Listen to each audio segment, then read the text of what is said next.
Ai, tá gravando. Tá gravando. Bom dia. Eu sou Alex Besborótico, aluno do curso de Administração da FEA USP. Estamos aqui reunidos para dar início à primeira semana de Administração da FEA USP. Começamos hoje tratando de um tema muito importante para o nosso curso: os métodos de ensino. Bastante se ouve pelos corredores da faculdade sobre os casos que não têm muito sucesso, como excesso de aulas expositivas, com pouco ou nenhuma participação dos alunos e que às vezes cansam. Algumas aulas sem inovação nos métodos, não utilizando os diversos recursos tecnológicos disponíveis na FEA. Algumas vezes se mostram pouco eficazes no despertar do interesse dos alunos. Mas viemos aqui hoje, nesse evento, para falar o contrário. Casos de sucesso. Trouxemos 2 dos professores que mais receberam prêmios didáticos do departamento e que cumprem de forma exemplar seus papéis de mestres. Agradeço a presença do professor Rafael Pasquarelli, da área de finanças, que ministra a disciplina de matemática financeira, análise de demonstrativos financeiros, valuation. Ele foi eleito como o melhor docente do segundo semestre de 2006.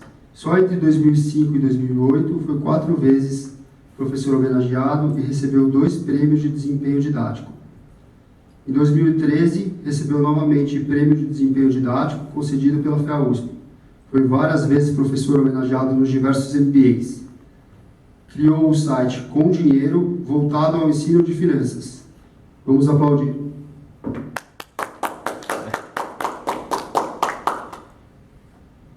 Agradeço também a presença do professor Roberto Quiroga, do Direito Tributário, que veio lá do Largo São Francisco. Foi 17 vezes premiado pelo departamento por desempenho didático, sendo 12 vezes como o melhor docente. Foi 13 vezes professor homenageado.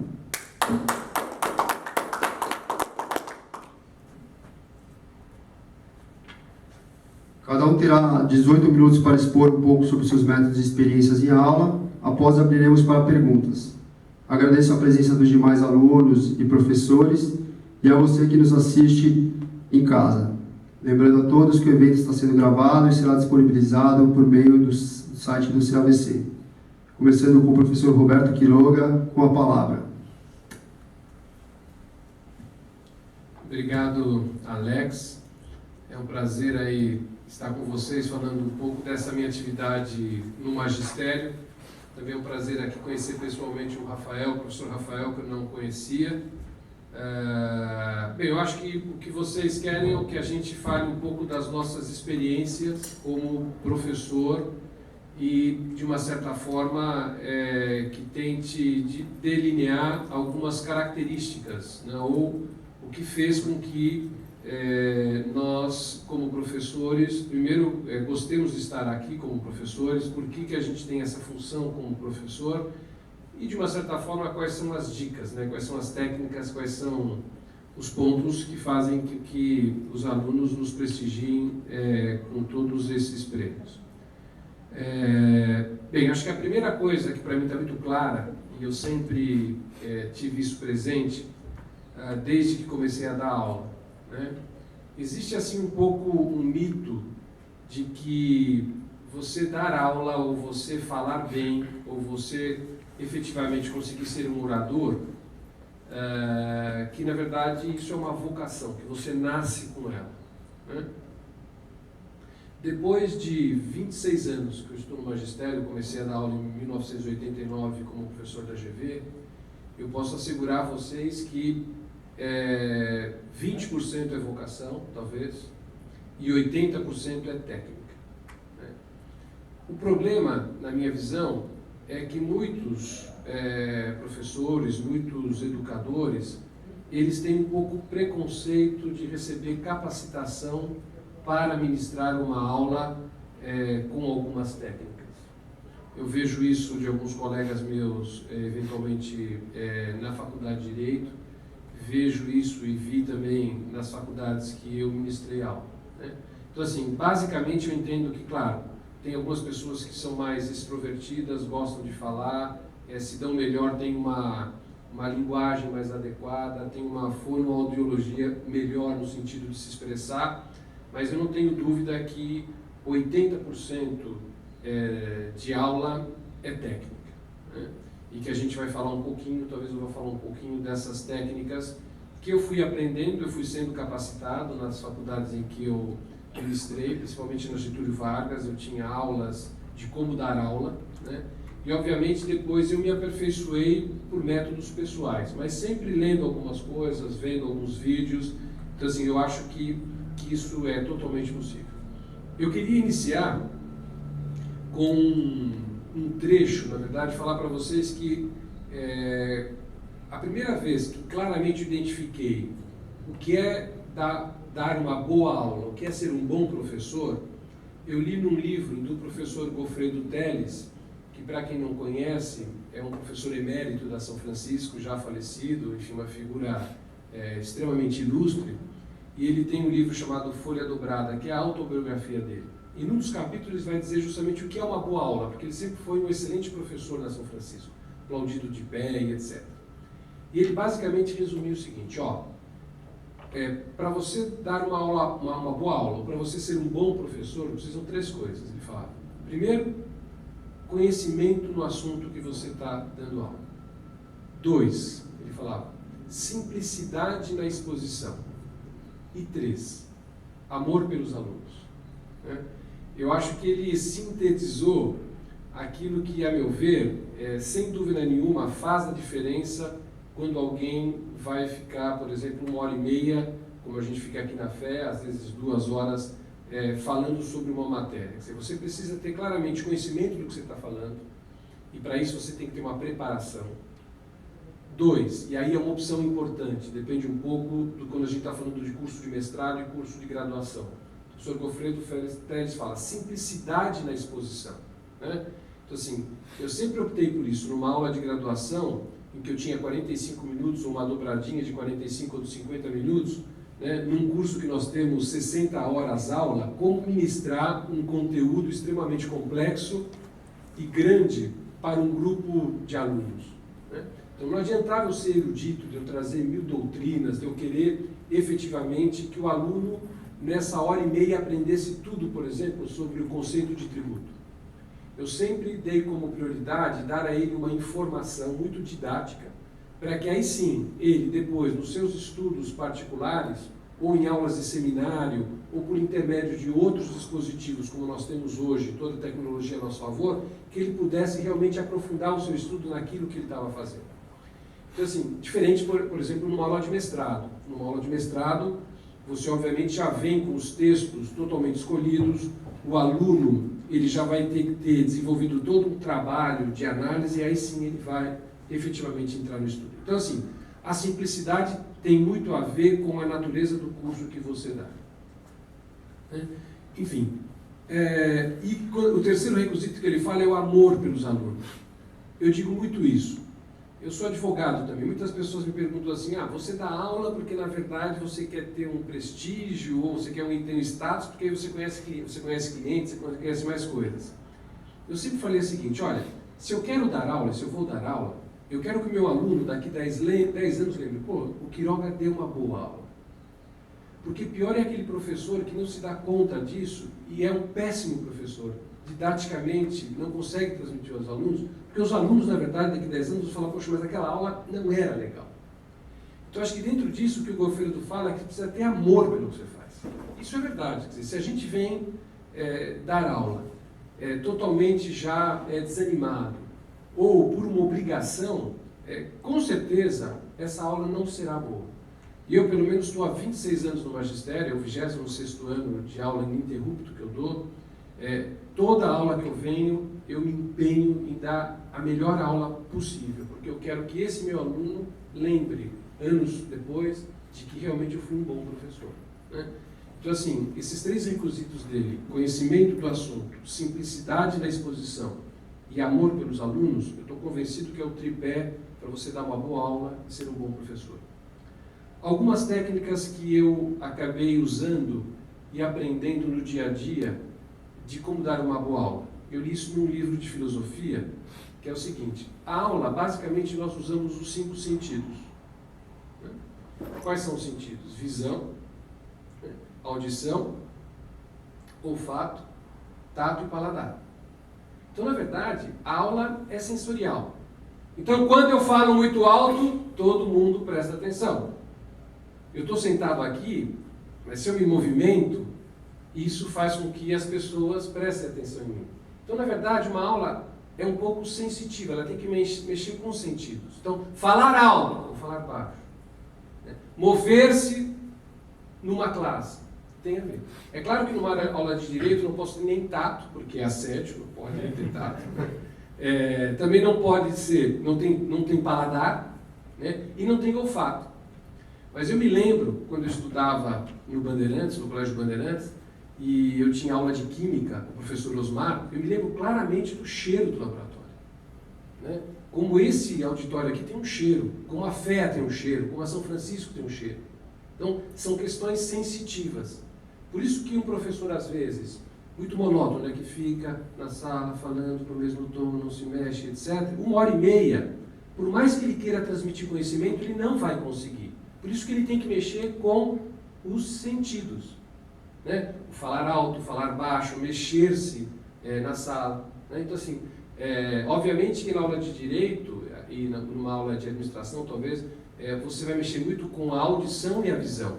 Os demais são absolutamente improváveis que você utilize. Mas, por exemplo, na China é comum alguns professores colocarem um incenso na aula. Para quê? Então, um incenso de canela, um incenso de limão ou de alguma flor. Para quê? Você ligar a aula àquele odor. É uma forma de memorização, é uma forma de você conseguir com que a pessoa te veja e te identifique naquilo. Então, eu sempre tenho usado muito as questões de sentido, né? E principalmente, obviamente, a visão e a audição. Uma outra coisa que eu faço muito é decorar nomes dos alunos.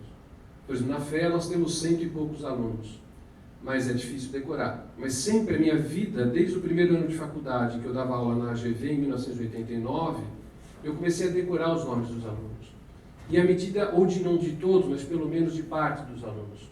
Isso cria uma intimidade com a classe. Quando o André, que está assistindo a aula hoje, na verdade eu decoro o nome dele, ele já sabe que poderá ser chamado na classe, né? E ele já sente, o Quiroga sabe o meu nome. Então, assim, você dá uma intimidade com a classe. Então, uma das técnicas, isso são várias técnicas que você pode ter. Então, um dos assuntos que eu mais gosto, e realmente porque eu gosto, na medida em que eu tenho que dar uma nota de participação, é você identificar o quê? Você identificar nomes. Tratar o aluno não por um número, mas por um nome. É claro que quando você tem 100 alunos é muito difícil, mas se você, com o passar do tempo, tiver essa intimidade com a classe, você vai ter uma melhor condição de atribuir isso em termos importantes de linguagem, né? Então, essa é uma das dicas que eu sempre falo que eu utilizo. Eu, na verdade, também tenho um costume de trazer para a classe muitos casos, né? Então, o direito, obviamente, eu aprendi desde que eu estava na Getúlio Vargas. Eu dava aula para administradores, então eu dava aula na IAESP, né, na Faculdade de Administração. Hoje eu estou na Faculdade de Direito. Mas desde o primeiro momento, como eu tinha um aluno de administração que não tinha todo o conteúdo do direito, eu precisei exercer muita questão didática. E a forma mais óbvia, já desde lá, foi o chamado, uma parte do método socrático ou método de caso. Então, sempre fazer pergunta para o aluno. Eu quero explicar o que é tributo. Eu falo, olha, tributo, muito bem, é o dinheiro que o Estado recebe. Que tipo de dinheiros o Estado recebe? E por intermédio de perguntas e respostas, o aluno vai chegando no conceito. Eu poderia chegar na aula e dizer, tributo é uma prestação pecuniária compulsória prevista em lei que não constitui sanção de ato ilícito e cobrado mediante atividade plenamente vinculada. Pronto, esse é o conceito. Mas eu, na verdade, fico durante toda uma aula fazendo perguntas. Olha, como é que o Estado se financia? Aí alguém fala, se financia vendendo empresas estatais. Ok, qual é a outra forma do Estado se financiar?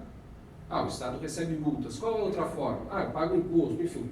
Você fazendo perguntas e respostas, o aluno, no final da aula, vai chegar quase a todo o conceito, né? Que é o método socrático mesmo, de você, não é o método socrático puro, do método Case, porque no Brasil tem uma extrema dificuldade de implantação, mas é você justamente jogar para a turma essa responsabilidade. E quando você faz um sistema de perguntas e respostas, é mais ou menos uma chamada oral constante, por isso o aluno fica tenso, ele fica prestando a você porque ele sabe que você poderá ser chamado. Então, quando você pode ser chamado, ele vai passar um certo constrangimento se ele não te atende a uma resposta simples, como é só como que o Estado se financia? É uma resposta que qualquer um pode dar. Então, eu também adoto muito um sistema de casos, um sistema de perguntas e respostas, o que isso também me atrai uma grande condição de passar para o aluno questões do dia a dia e ele também aprender isso de uma forma bastante importante. Também tem um mito de que professor bem avaliado é aquele que passa todo mundo. Eu já vi de muito professor com péssima didática dizer o seguinte: vocês ganham prêmios porque vocês passam todo mundo. Então, eu acho que isso é uma grande desculpa. Eu acho que os métodos de avaliação também são importantes. Então, você tem, depende muito da matéria, uma matéria como contabilidade, você tem lá um cálculo objetivo, que você vai fazer um balanço, que você tem que chegar num balanço. Em matéria de direito, no meu caso, ela é muito subjetiva, E mesmo contabilidade é uma matéria extremamente subjetiva, Então, os métodos de avaliação, eu acho que eles têm muito a ver também com o aluno. O aluno ele tem que sentir uma justiça nos métodos de avaliação.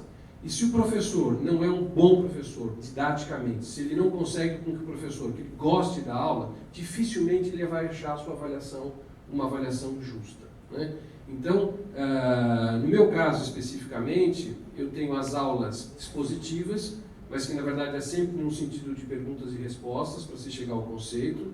Existem seminários, que eu faço alguns dentro da grade, e por fim, uma avaliação da própria participação. Como eu tento conhecer o aluno e etc., eu faço uma avaliação por intermédio dessa apresentação. Então, se você perceber, existem várias técnicas que ajudam o professor a dar aula. Só mais um comentário importante também que eu gostaria de dizer é a respeito de utilização de PowerPoint. Quem me conhece, eu uso muito pouco PowerPoint. Porque eu acho que o PowerPoint ele é utilizado em exagero dentro da sala de aula. Primeiro, técnicas erradas de você dar um PowerPoint. E eu aprendi isso, sabe quando? Quando eu entrei na GV, deve ter sido 91, 92, quando ainda existia as transparências de acrílico, aquelas que a gente colocava, não era o PPT que a gente tem hoje, era uma máquina que você colocava, você virava e era transmitida na lousa. E eu me lembro que quem produzia isso era a 3M. E a 3M foi na GV ensinar como se dá uma aula com transparências, que hoje são os nossos slides. Então, por exemplo, é muito comum na aula de PowerPoint, uma coisa, eu coloco aqui, está aqui atrás alguma coisa, um slide meu, e aí o professor chega e começa a ler. Olha, o tributo é isso, ele lê o que está na transparência. Isso é um erro técnico absurdo. Primeiro porque você vai ler muito mais rápido do que eu falo. Então, se eu estou dando uma aula de PPT, tem uma técnica. Esse conceito que está na lousa, de tributo, leiam. Vejam que o conceito é assim em XPTO. Ou seja, eu não tenho que estar lendo o que está no PPT. Na verdade, o slide é você que tem que ler, porque você lê muito mais rápido do que eu falo. Então, assim, e hoje o PowerPoint praticamente tem sido uma bengala automática para o professor, em que ele coloca todos os bullet points e ele, na verdade, simplesmente reproduz aquilo que está no PPT. Então, assim, o PowerPoint ele tem que ser um instrumento facilitador da aula, mas ele não pode ser a aula. O show é do professor, não é do PPT. Então, assim, esse é um exemplo claro de pessoas que usam mal uma técnica de didática. Então, eu uso, mas uso pouco, na medida em que eu tenho um método de perguntas e respostas, mas eu coloco, às vezes, esses, aqui na faculdade não tanto, mas na faculdade de Direito, são os slides no Moodle ou no Erudito, justamente para que as pessoas possam ver. Então, as técnicas variam muito, do que você vai expor. No caso do direito, aqui no Brasil, nós não temos uma aplicação de método caso estricto. Infelizmente, existe uma adoção muito pequena desses métodos, mesmo o chamado método em termos de exposição pelo método puro de casos, não tem. Em administração é muito mais comum, muito mais fácil. Nós temos tentado aplicar isso na Faculdade de Direito, mas também existe uma certa resistência, uma certa dificuldade. E por fim, talvez só para passar aí ao professor Rafael, eu acho que também uma das coisas extremamente importantes dentro do magistério é você ter um comprometimento com o aluno com assiduidade e disciplina. Então, isso eu sou talvez um pouco antigo, né? Então, eu me lembro que eu fui dar uma aula, por um período entrei numa faculdade, comecei a dar aula. Quando eu comecei a dar aula, me disseram o seguinte: ó, não chegue no horário. Segunda recomendação, não saia muito tarde. Né? E terceira recomendação, não faça chamada. Assim você será bem avaliado. Eu fiz totalmente ao contrário. Eu comecei às 7h30, saía no final do curso e fazia chamada. Por quê? Porque eu aprendi na minha primeira escola que eu dei aula, que foi a GV, essa rigidez na disciplina. Né? Aqui na FEA, eu faço um pouco diferente. Na medida em que eu começo a conhecer os alunos, né? E são quase 100 e poucos alunos, você não consegue fazer uma chamada. Né? Então, mas eu acho que é muito importante a aula disciplina, né? Seja do professor com a sua assiduidade, seja com a cobrança dos alunos, mas também o comprometimento do professor. É o que eu falo, quando chego na minha primeira aula, eu digo o seguinte: olha, eu me comprometo a dar um ótimo curso, mas ao mesmo tempo eu quero que você também seja responsável e seja um ótimo aluno. Eu acho que esse comprometimento, a gente eu brinco dos meus filhos, quando eles eram pequenos, que a gente tinha os nossos combinados. Né? Eu acho que esses combinados, desde o primeiro momento, disciplina, comprometimento do aluno e do professor, isso fazem com que você tenha um curso melhor. Né? Então, assim, tentando iniciar a discussão, Alex, é um pouco isso que eu vejo importante como um professor que dá aula há 26 anos, que gosta muito de dar aula, né? Mas tentando voltar àquilo que o Goffredo Teles disse. Para se dar uma boa aula, você tem conhecimento no assunto, simplicidade na exposição e amor pelos alunos. É isso. Obrigado.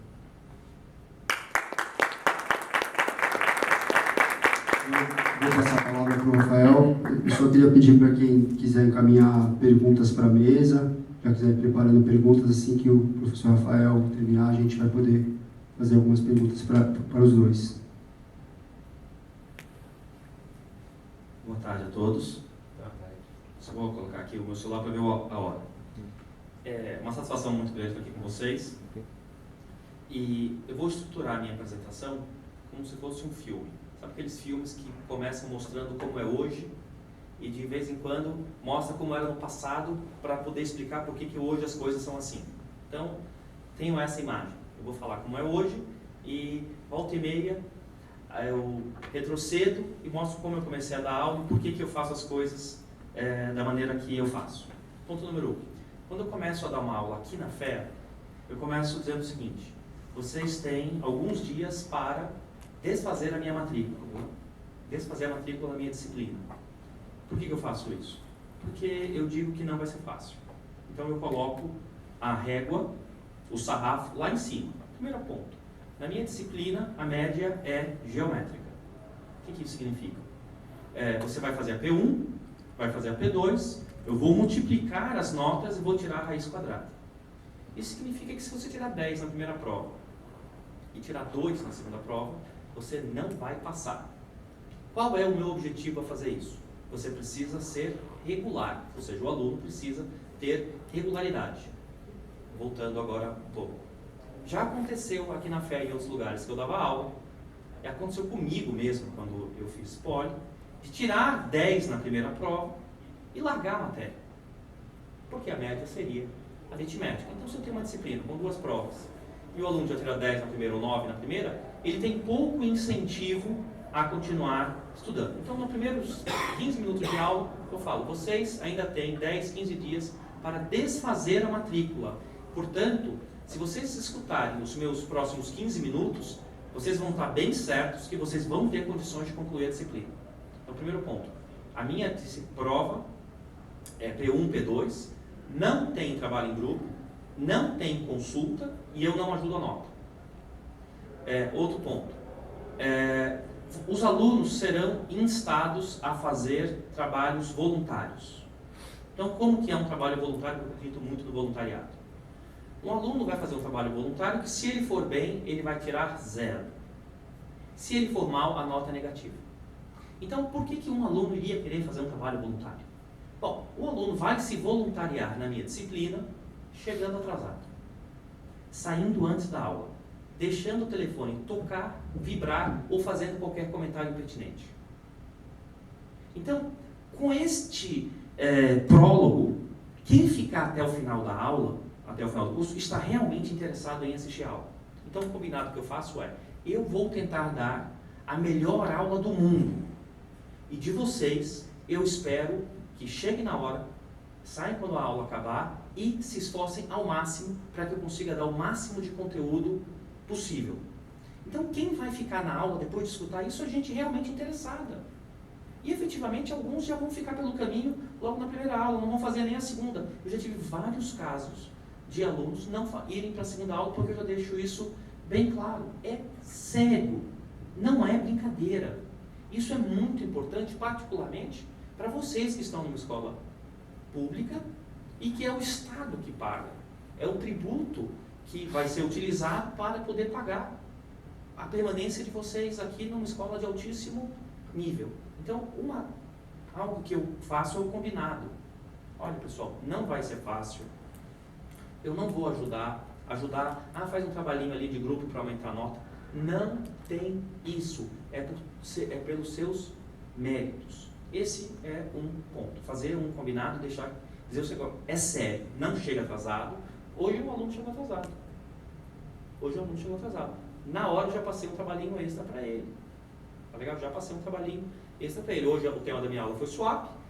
O aluno chegou uns 15 minutos atrasado. Eu falei, você vai fazer um trabalho swap, dizendo volume de swap no Brasil, na China, no Japão, no Reino Unido, nos Estados Unidos e nos últimos 3 anos. E eu vou pontuar quem me lembrar a aula que vem, caso esse aluno não traga esse vídeo. Beleza, então está todo mundo comprometido. Esse é o primeiro ponto. Agora vamos voltar um pouco na história. Eu não comecei dando aula na USP. Eu sou engenheiro, eu fiz a Politécnica e trabalhei em empresas de telecomunicações e depois passei a dar aula seguindo os passos de meu falecido sogro. Meu pai e minha mãe são professores, foram professores e eu jurei para mim mesmo que eu não seria professor. Então, você vê que as pessoas cometem equívocos jurando algo que depois não vai cumprir. Eu dou aula desde 2000 e eu comecei dando aula, como eu disse, seguindo os passos dos meus sogros, substituindo em uma instituição particular. E eu passei por algumas instituições particulares antes de chegar aqui na FEA. E eu percebi claramente a diferença de aluno-aluno e de aluno-cliente. Então, quando o professor Quiroga falou, não faça isso, chega atrasado, não cobre, eu pensei com meus botões, depois ele pode confirmar, é instituição particular. É a instituição particular que está interessada em ganhar dinheiro e que o aluno é cliente. Estou errado? Está certo. O aluno aqui não é cliente, o aluno aqui é aluno. Então, vamos cobrá-lo. Vamos exigi-lo. E eles podem entregar, se eu estiver errado, vocês me corrijam, vocês conseguem ou não conseguem entregar muito mais do que lhe é exigido, do que vocês são exigidos? Conseguem ou não conseguem? Eu tenho certeza que sim. Então eu tento ao máximo aproveitar do primeiro minuto da aula, chegando na hora, até o último minuto da aula, porque vai fazer vocês se tornarem pessoas melhores. E como eu já dei aula para instituição privada em que o aluno é cliente, não é toda instituição privada que o aluno é cliente. Mas tem muita instituição privada que o aluno é cliente. Então, a prova tem que ser fácil. Não vai funcionar comigo.